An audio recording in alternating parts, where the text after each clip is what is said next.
Welcome back to Set Streets and Eats, guys. I'm Chris Bauer, and I am finally in Hartsville, South Carolina, in front of Yogi Bear's Honey Fried Chicken, the very last one in the whole world. And it's right here in Hartsville.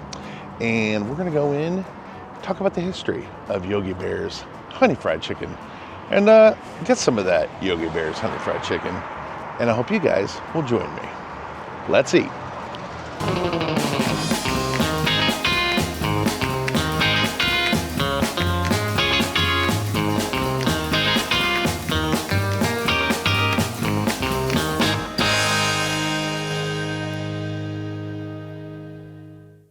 So, Yogi Bear's Fried Chicken started off as just a product, a meat tenderizer for chicken that had a sweet flavor, invented by a man named Gene Broom. Now, Gene, back in the late 60s, was in North Carolina, was a restaurateur. He had opened several restaurants. Anyway, he had come up with this meat tenderizer for chicken, and it gave his chicken kind of a sweet aftertaste. And he thought to himself, you know what? He had just seen Minnie Pearl's fried chicken take off in Tennessee.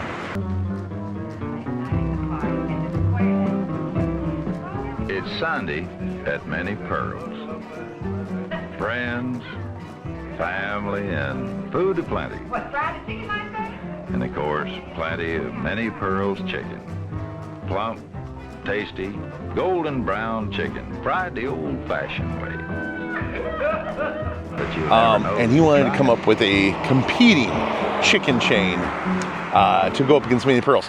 Minnie Pearl was a vaudeville-like woman from the 60s, stand-up comedian, did a lot of shows. She was on Yeehaw for like 20-some years.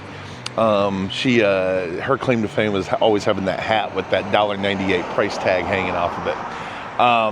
Anyway, a lot of Southern humor. She was very, very popular, and she had opened a string of chicken restaurants. It should probably be its own video because they quickly imploded under allegations of market manipulation and stock price or stock fraud. I'll look into that and make a video about that later. But that was but at first, Minnie Pearl's chicken restaurants were like, they were going to be a big deal. And Eugene noticed that. So he was like, I want to start my own chain, and I want to get the biggest TV star in the world at the time, Jackie Gleason from the Honeymooners, to be my mascot, to be the thing that launches, to be his Minnie Pearl, so to speak.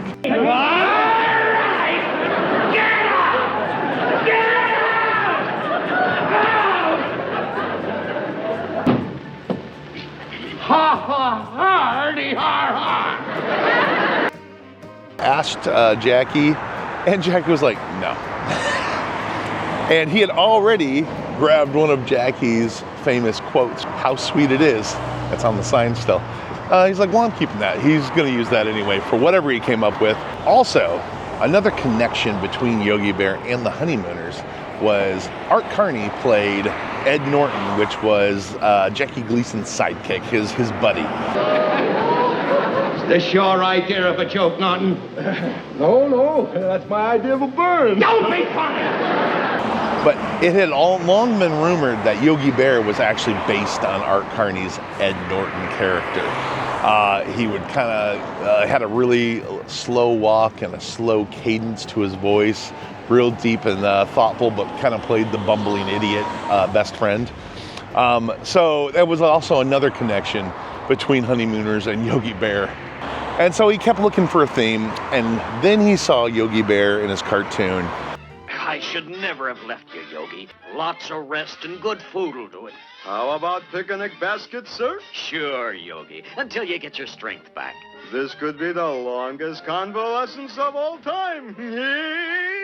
And was like, that's the one. So he knew it would be a big hit with kids, and Yogi had just a very popular cartoon. So he approached Hanna-Barbera and licensed the characters.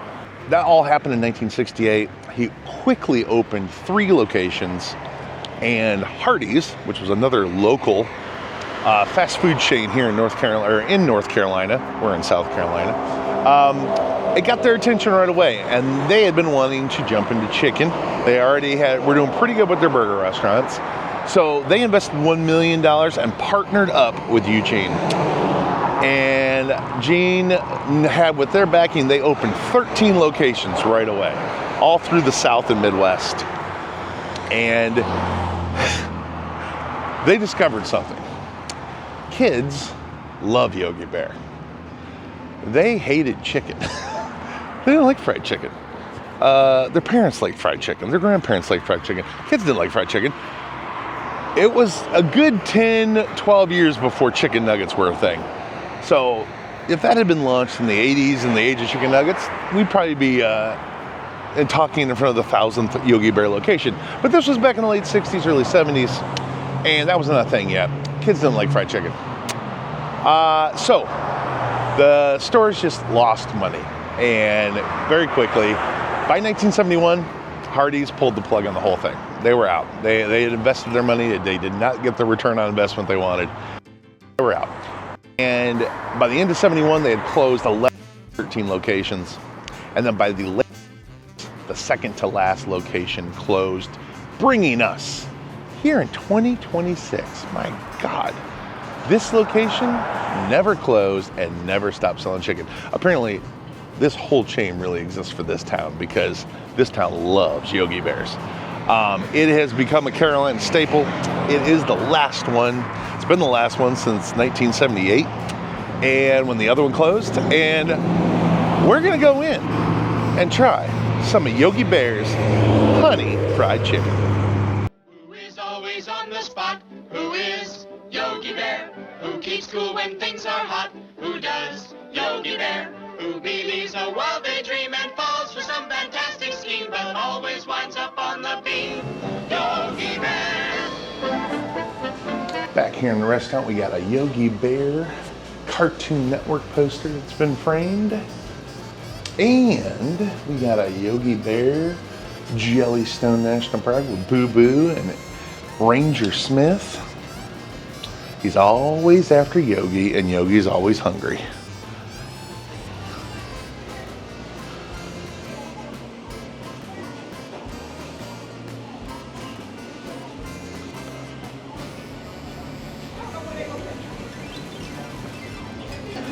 We have a Yogi Bear up here. Hi, I'm Yogi Bear doll. He's up here in the top corner behind the counter, just waiting for a friend to let him out of his box. So the menu has got the little meal, the 2 pieces called the Boo Boo meal, then the 3 pieces, the Cindy Bear, then the 9-piece is the picnic basket, and then they have the 15 pieces, the Beehive meal. Then they got a 21-piece Jellystone meal. That's pretty awesome. I like the theming.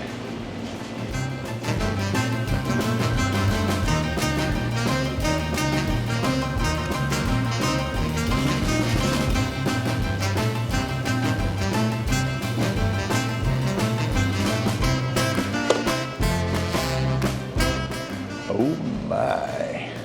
We got mac and cheese. We got mashed potatoes and gravy. Oh man. And we got some golden fried chicken. Oh man, this looks good. Mashed potatoes and gravy are excellent. Let's try some of this mac and cheese. Yeah, I see why this place stayed open. Why did those other places close? Holy cow. Oh my God. Yeah, that's fantastic. Then they give you little ramekins of honey, and you pour them on the chicken. Oh my goodness.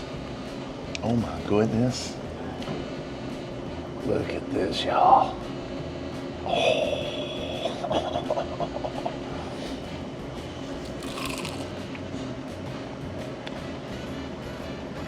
Come on. That's awesome. Oh my God. Yeah, that is phenomenal. Well done. Not the chicken, I mean the concept. Well done. Oh my God.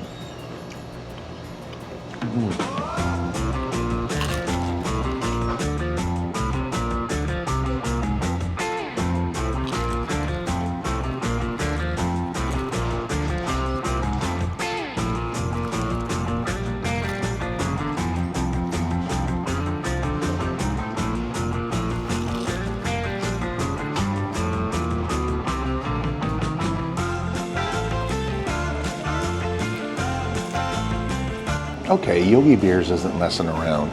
That was fantastic.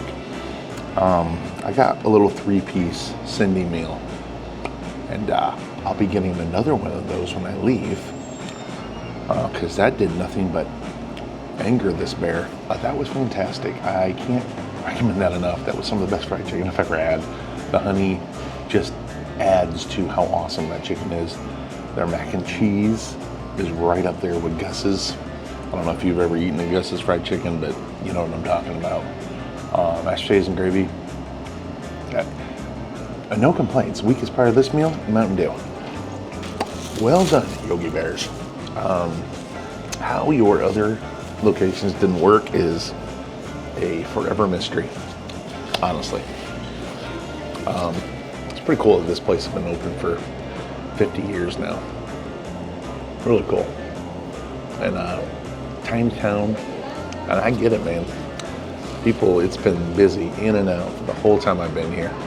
People come in, they have a call-in order on the drive-through window, and people just coming in and out getting chicken.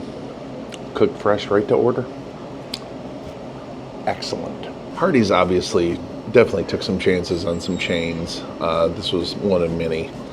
They were very, I think because they were always owned by, well, early on they were bought by a big conglomerate company. I think that's why they were always eager to buy chains out and take over their restaurants. I don't know how many of the 11 Yogi Bears that closed right away, how many of those became Hardee's. Several of them probably did, since, you know, why not?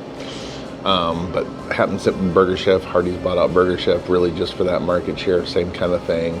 They, of course, bought Carl's Jr. and still have basically the same company, or I guess they are not the same company, obviously. Carl's Jr. was around before Hardee's bought it, but it is the same company now, and they keep very similar menus and color schemes.